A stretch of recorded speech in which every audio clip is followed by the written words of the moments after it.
soir. On estime, mais bon, c'est notre avis, que c'est pas mérité au regard de la possession, des situations où on s'est retrouvé nombreuses fois dans leur surface de réparation. Et voilà, sur un fait de jeu, encaisser un but, ça a du mal à avaler ça. Thank you very much, Coach. If you can get closer to the microphone, thank you. Question number one, gentleman here, please. Monsieur Djamel, aujourd'hui on a vu deux visages. Non, s'il vous plaît. Coach, aujourd'hui on a vu deux visages. Une équipe qui a dominé sa première mi-temps, on a vu du mouvement, on a vu une équipe qui a appliqué son plan de jeu, rigoureuse. Les chiffres parlent d'eux-mêmes sur la première mi-temps, 68% de possession de balle, 9 corners, 2 tirs cadrés. Les Angolais n'ont pas existé. Mais en seconde mi-temps, il y a eu comme une baisse de régime. Comment est-ce que vous l'expliquez? On a laissé le jeu d'ailleurs, l'erreur ou le fait de jeu est venu dans un temps fort angolais sur le camp algérien. Comment est-ce que vous expliquez ces deux visages de l'équipe d'Algérie? Déjà, de dire, je pense pas que ce soit... on va revoir le match, mais je pense pas que cette deuxième mi-temps, bien sûr qu'elle n'est pas à l'image de cette première mi-temps, où on aurait dû faire le break.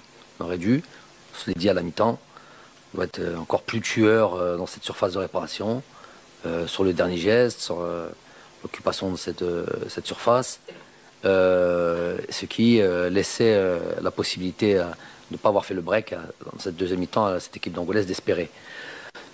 Ensuite, moi je suis plus d'accord sur l'idée du moment fort ou de notre moment faible à nous, qui n'a pas duré,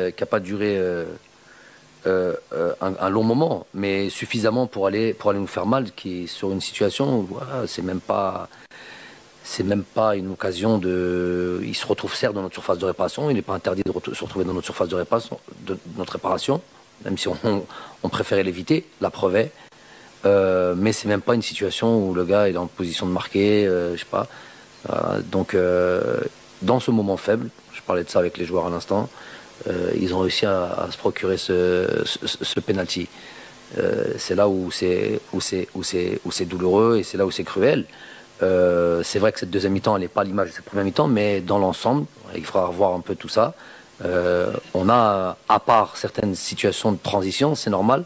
Tu as le contrôle du jeu, tu essaies de travailler cette équipe-là, ils sont en place, ils sont trucs, donc ils récupèrent le ballon, bien sûr ils ont des transitions, mais sans avoir été en danger. Moi j'explique ce résultat par justement ça, sur notre moment faible, et ça arrive à toutes les équipes. On s'est fait punir sur ce fait de jeu. Et c'est ça qui est hyper rageant, parce qu'on peut passer ce temps faible, repartir, ne pas encaisser de but sur ce temps faible, repartir, et puis peut-être le résultat aurait été en notre faveur, un deuxième but, et puis peut-être un troisième but, parce que voilà, il y avait un 0, ils avaient fait changement tactique, ils avaient enlevé un milieu de terrain pour mettre un attaquant, donc ils avaient d'autres ambitions sur cette deuxième mi-temps, et puis là on avait le score idéal, normalement pour breaker. Pour ça, il aurait fallu ne pas, dans ce temps faible qui existe, il aurait fallu ne pas encaisser de but.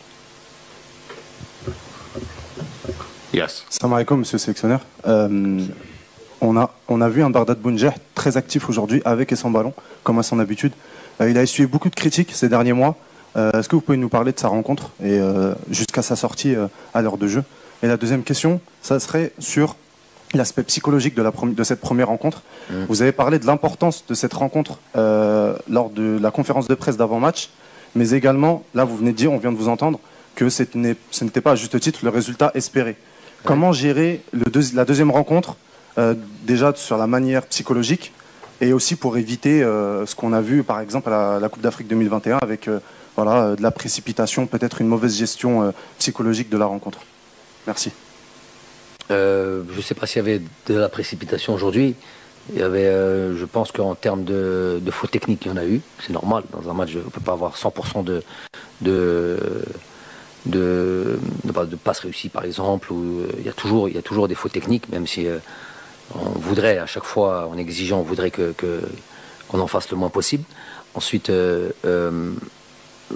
bien sûr que ça c'est pas un secret de polichinelle de démarrer dans cette compétition avec l'idée de gagner, c'est se mettre dans les meilleures conditions. C'est pas le cas. Les forces mentales, psychologiques d'un groupe doivent être là pour réagir. Et en plus contre une grosse équipe qui est du Burkina Faso. Donc on est là dans ce tournoi-là.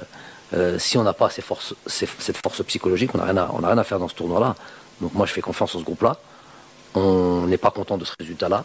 On est tous fâchés. On sent que c'est pas le résultat mérité dans la production du match dans son ensemble. Mais telle est la situation. Donc on va évidemment relever la tête, travailler, se préparer pour ce deuxième match. Bardad a fait ce qu'on attend de lui. Il a beaucoup bougé dans cette défense. Dans cette défense à 3, il les a mis sous pression. Il a été efficace dans la situation de but qu'il a eu. Il a mis ça au fond. Il y a un but magnifique qui a été refusé, sûrement à juste titre. D'ailleurs, ça veut dire qu'il est dans une bonne dynamique. Maintenant, il a beaucoup couru aussi. Il y a des signes qui montraient peut-être qu'il était un peu moins bien, moins frais physiquement. Il fait toujours un petit peu chaud, donc il y a un joueur comme Islam qui n'a pas joué depuis un moment, mais qui a bien travaillé durant ces 3 semaines-là, qui a marqué des buts sur les dernières sorties avec l'équipe nationale, et donc qui avait normalement aussi sa partition à donner. Voilà, bon, Bardad on connaît, moi je fais confiance, je laisse les autres juger, parler, mais bon, moi je fais confiance aux joueurs. Thank you very much. Can we go, gentleman at the far microphone, please?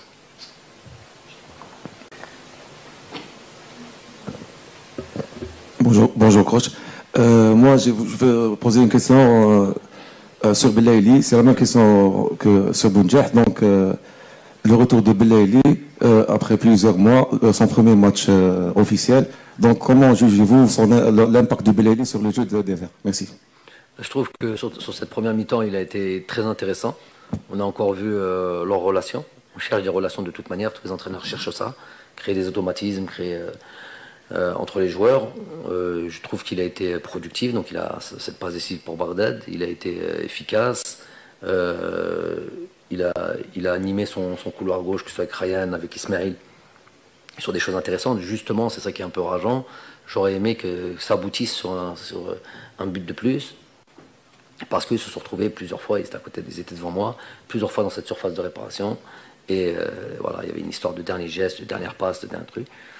Je trouve que il a été intéressant sur cette première mi-temps, très intéressant. Après, sur la deuxième mi-temps, comme Bardad ou comme peut-être certains joueurs, il a accusé un petit peu le coup. Il a beaucoup travaillé pour revenir à un certain niveau international. Beaucoup travaillé ces 3 dernières semaines. Donc voilà, aujourd'hui, sur l'ensemble, c'est bien ce qu'il a fait. Même si on peut encore attendre plus de Youssef, il en est capable. Yes. Microphone to him, please.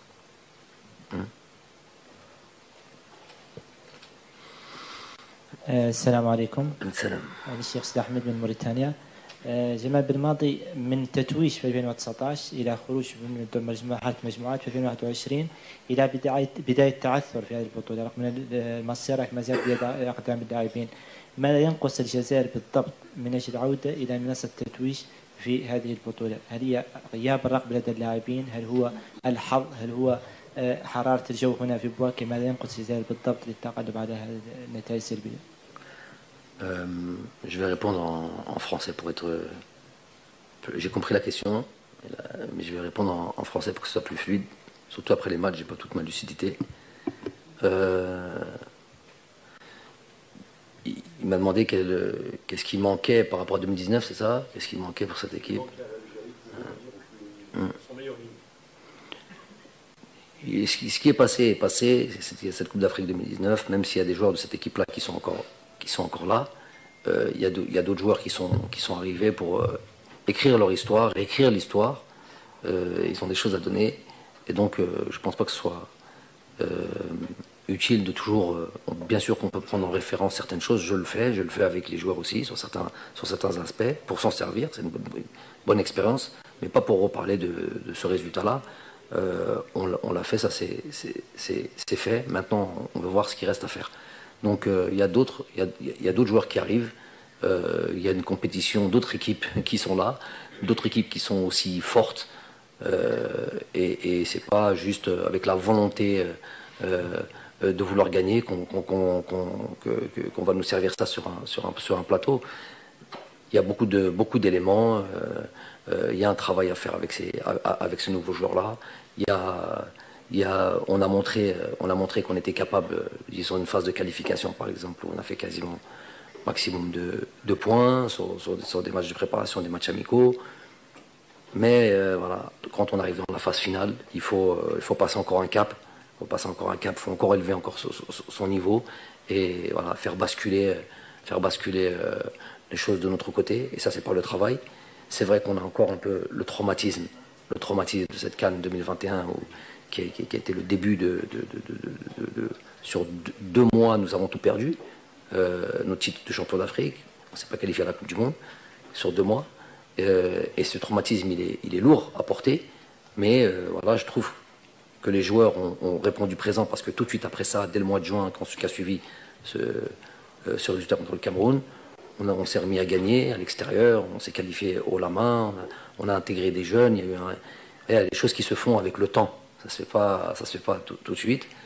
Maintenant, on doit vivre avec ce passé-là.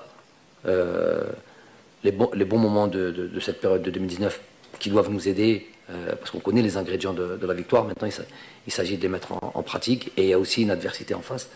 Donc, on va faire le maximum. On fait le maximum. C'est la dure loi du sport de haut niveau, du niveau international. On a des matchs contre des équipes qui jouent d'une certaine manière avec nous. C'est la rançon d'une certaine manière la rançon de la gloire. La plupart des organisations de l'Angola, on n'a pas été surpris parce qu'ils ont déjà joué 2 fois, mais sur une quinzaine ou 17 matchs, c'est la 2e fois qu'ils jouent avec une défense à 3, presque une défense à 5, on peut dire. Et voilà, ça c'est la rançon de la gloire. Maintenant, à nous de créer une dynamique et de quelque part de se rassurer et de prendre de la confiance. Chose aujourd'hui, nous ne l'avons pas fait parce que c'est les points qui parlent. Mais voilà, il reste encore 2 matchs dans ce groupe-là et il faut lever la tête et se remettre au travail. Last question, a gentleman here in white, please.